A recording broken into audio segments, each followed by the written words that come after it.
guys, Thong here, welcome back to a brand new video. Now today, the Premier League is getting very tasty. Not only is football back, but also Chelsea this morning have signed Timo Werner. And that brought us onto the topic, can Chelsea win the Premier League next year? And it will be interesting because not only have they already confirmed Hakim Ziyech, now they've got Werner, they're linked with a few other footballers. We'll go on to that. What we've seen over the last few years is simply a two-horse race between Liverpool and Man City. Ever since Leicester City won that league in that freak year, it's always been between them two. Could we see a difference next year? Could we see Chelsea Football Club join them and actually go for the title? We're going to go into some detail about the players and whether they have the squad to do it and the gaffer. Thogdan, let's start this with a like target. Oh, it's all about Chelsea. Loads of Chelsea fans. 4,500. Let's smash that. I think we could get 4,500. If we can do that, we'll do more of these and do it on other clubs. So we're going to go through the Chelsea team as it stands, looking at the defence, the midfield and the attack. And we're going to look at where the gaps are and where they need to strengthen. And starting with the goalkeeper, Kepa. I mean, surely this is a guy that they overpaid for. They did overpay for him, 80 million. He was a young lad. He wasn't proven enough at the stage, and everyone knows they overpaid for him.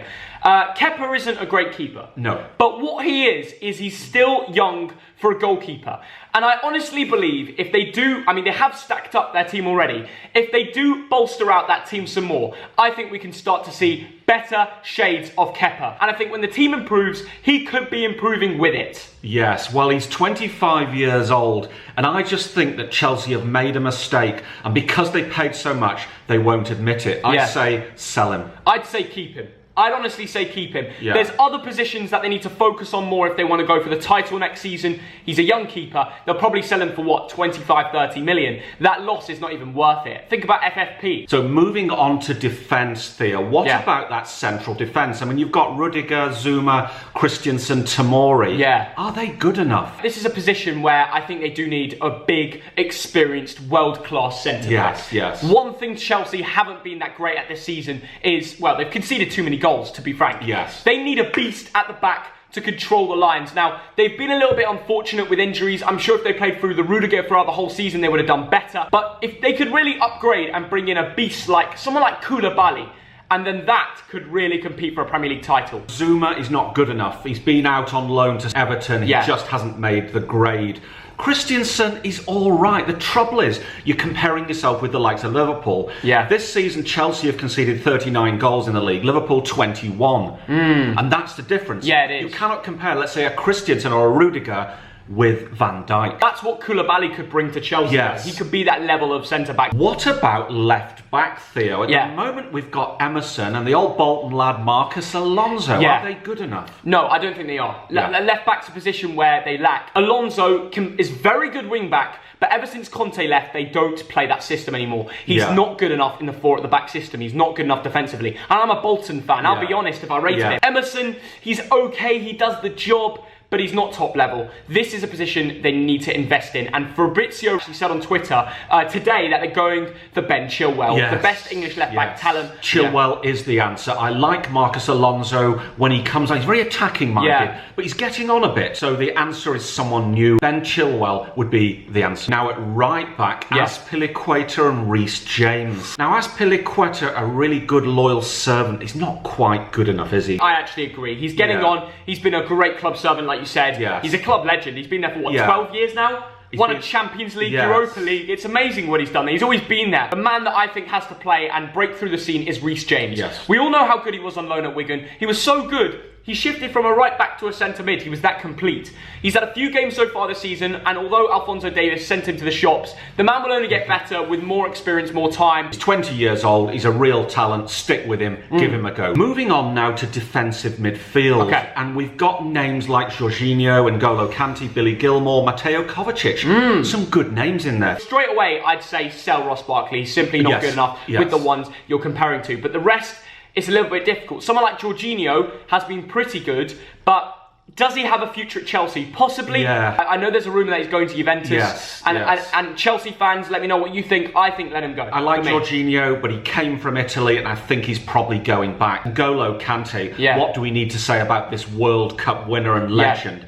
He absolutely has to stay. Another name that I think they must keep is Mateo Kovacic. The Balkan lad, the Croatian lad, has been an absolute tank in the midfield for Chelsea this season. That man has to play every game next year. Maybe next to Kante, maybe next to someone like Loftus-Cheek. I don't know. But if anyone deserves to stay in the lineup, it's him. Billy Gilmour, he's only played 3 times for Chelsea, but 2 of those games, Everton and Liverpool, were televised, and he was man of the match. Yeah, they just had a QPR friendly. He scored a brace. Yes. So did Loftus-Cheek. And great to see him back, by the way, from injury. I know you disagree with this, Theo, but Loftus-Cheek, 24 years old, I'd sell him. No way should you sell Loftus-Cheek. Now that the football's back, we're going to see it. If Loftus-Cheek plays, he will prove you wrong, Dad. Now, moving on to the more attacking midfield positions, Mason Mount, that's a talent, isn't it, Theo? 6 goals and 5 assists this season in the Premier League. We hang on to him, don't we? I'd say hang on to him for the squad. With the sort of players they're talking about next season, I don't think he's the man to start. Willian and Pedro, a couple of great servants, but it looks like they're both on the way. Contracts are up in 2 weeks. Yeah, they've both done a great job, but I think it's time to say bye-bye. They've just signed Hakim Ziyech, Werner, who can play left wing and striker, and they have also Callum Hudson-Odoi and Pulisic, so I'm sorry, that's too many options, and these two just have to go for me as well. The 21-year-old left winger Christian Pulisic from the USA, he's had a good little season, hasn't he, Theo? Well, he's been okay. When you've got a 50-60 million price tag on you, it's difficult to impress. I think he's someone that will definitely improve next season. If he gets the game time and he plays on that left side, I think we'll see much better things of Pulisic, especially around a better side. Consistency is what we want from Pulisic. What about a 19-year-old left winger called Callum Hudson-Odoi? He's gassed up a lot by Chelsea fans, but he's played 17 times and only scored once. You know, he's still a young lad. I think he's good to have around the squad, maybe loan him out. And now is a good time to talk about Kai Havertz. Yeah. Now, we did a video about the best under-23s in Europe, and I put this guy 4th. Wow. He might come from Bayer Leverkusen. Yeah. 12 goals, 6 assists this season. Last season, he was even better. This is a very special player, isn't it, Theo? A very special player indeed. I watched him this season live against Rangers. He got a goal. I watched him against Paderborn live. He scored. Every time I'm at the ground, he seems to just impress me. Bayern Munich are interested as well. If they do sign him, it would be massive because it's simply an upgrade on Mason Mount. They could go for the title if they sign this man. Absolutely. He's creative. He's two-footed. He's good in the air. He's a potential leader. Then moving on to Hakim Ziyech. Yes. 27 years old. Cost 36 million quid from Ajax, a Moroccan international. This is a good player. 36 million is a great deal. I know. What a price tag they got him for. He was very pivotal for Ajax when they won that Champions League run last season. Yeah. Can he make the move up from the Dutch league to the Premier League? That's the big question. Yeah, it's a good one. But he's also playing around a better side. Yes. Now let's move on to the attacking positions. Yeah. Tammy Abraham, what a season. You can't get rid of him, can we? You just can't. He's had more than a goal every 2 games. Yeah. 13 goals in 25 games.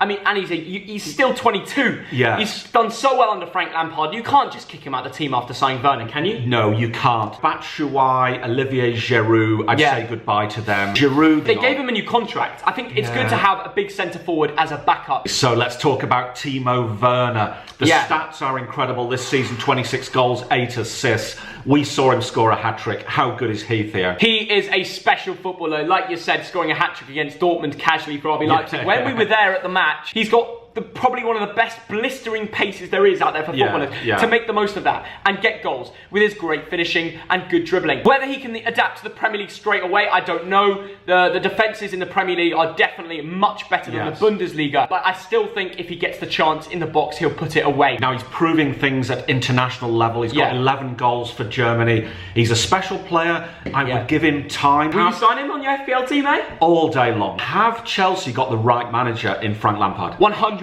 And I tell you why, they've had a transfer ban to 2 of the transfer windows, and one of them they decided not to sign any players, and I thought, what the hell are they doing? Well, he proved me wrong, because even with Chelsea's youth players and the old farts they had in before this, they were able to get Champions League football and keep a top 4 place. So after all that chat, here is my starting 11 for next season. And your answer is they won't be able to win the Premier League next season? Top 3. Top 3, and maybe the year after that, possibly? I think this could be a 3-year thing. Now, I'll tell you something, Dad. 4-3-3, the only new signings changing from that is pretty much Chilwell. The rest, they already have. And it is adding players like Loftus-Cheek, who's been injured. Now, this is a very realistic team. If this team is the team to play most of the games next season, I don't think they can compete for the Premier League. However, I've got this squad for you, Dad. Okay? If they do get a beast at the back, they could go for the title. Yeah. I'm telling you that now. Would you say the same, Dad, if they got a big world-class centre-back? I think if they could spend 100 million on 2 or 3 positions, they've got a good chance. Guys, this is all about discussion. Let me know in the comments, what do you think? Can Chelsea go for the title next season? Show me your preferred lineup. And also let me know in the future, guys, would you like us to make any other content on individual football clubs? Let's smash Dogdead's like target of 4,500. I reckon we can smash that. We got like 5k on the last one. Let's do it. Easy business. Subscribe if you're new around here. We're trying to get to 300k. See you all later. Bye, guys.